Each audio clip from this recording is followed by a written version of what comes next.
To another project video related to this go-kart. And in this video, I'm going to find a way to charge both of these batteries with one charger. Now, you may be thinking, that's pretty easy, right? Just charge them individually. But no, it's not as simple as that. Now, if you don't, I want to charge them with one 12-volt charger. Now, this charger can put out 8 amps of hard power, right?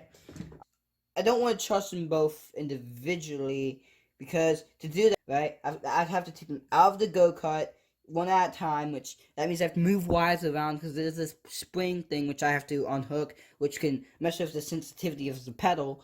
So, I've decided to try and make a circuit that uses some diodes here that allow the electricity or current to flow in a weird way.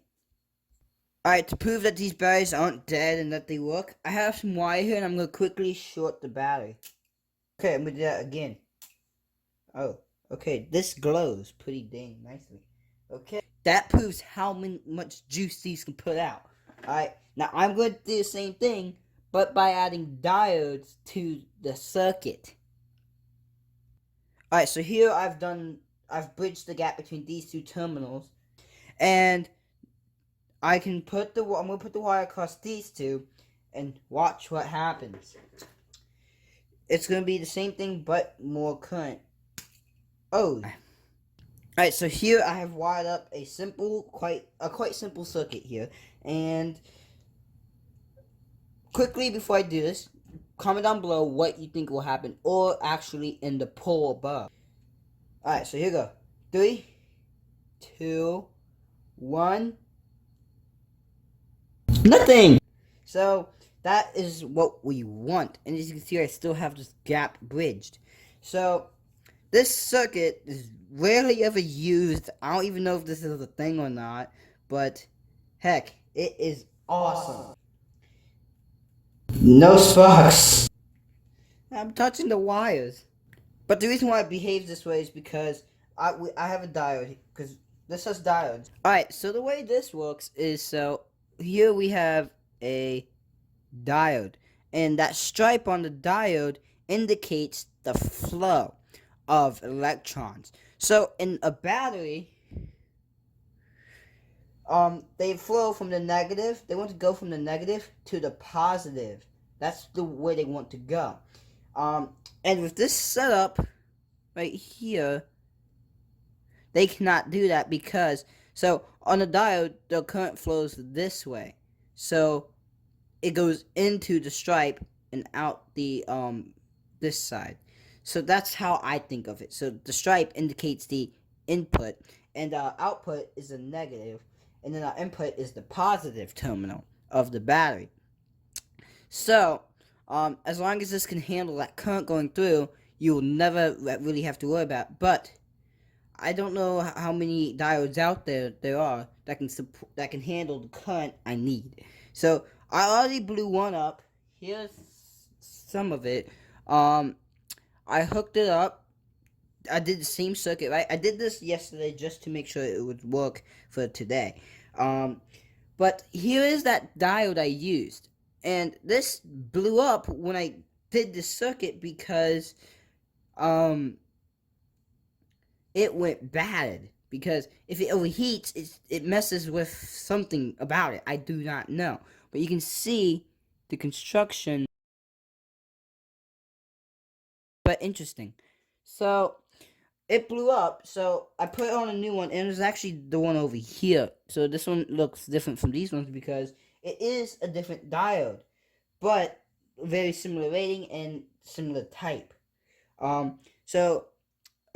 This is not thick enough to handle the juice I need. This one is probably enough. These are not. This one meets my rating. So, what happens if we charge it? Well, let's find that out. Alright, so the idea of this whole circuit is to just make something where we can still get 24 volts on the ends, right? but charge both batteries with one 12-volt source. So here I go. I'm going to put my positive to the positive and the negative to my negatives. No sparks, no mess. Here I go. I'm going to turn this on, and if this light lights up, that means there's a bad connection or there's something wrong. So here we go. 3, 2, 1. It is charging. So I'm going to stop the charging though, because these do warm up. They're already pretty warm. But this is just a proof of concept. I'm going to make a custom PCB for this, where it'll have 3 inputs and 2 output pins. 2 pins on the output, 3 pins on its input, so you can hook up 2 batteries up to it of whatever voltage, and then and then there'll be 2 charge ones. Now, so the output will have both batteries combined. The charge will just take will just need the input of 1 battery. What you need to charge 1 battery, right? And it'll just spread it across both. And that is how it is going to work. So, don't want those to touch. But yes, this is a simple circuit. I'll be leaving a link down below to a custom PCB y'all can order that I'll design, which will allow y'all to do this with anything from 3-volt lithium batteries to these 12 volts to whatever batteries. Now, it's important to make sure that they're both the same rating, capacity, and so same voltage, capacity, and age mostly, especially when it comes to lithium ion, because now the circuit won't be wired so that they can balance themselves out, kind of. So whatever gets to them. Nothing's coming back to the circuit, except for through these 2 in total. So I'll be leaving the links down below in the description for the PCB, and also to my Instagram. Check out my Instagram if you want to keep on track with things like this, and most importantly, that. Anyways, I hope y'all guys enjoyed this video. I'm going to leave it out with showing this beautiful paint job on the motor I did. Don't forget to like, share, and subscribe. See you next time. Goodbye.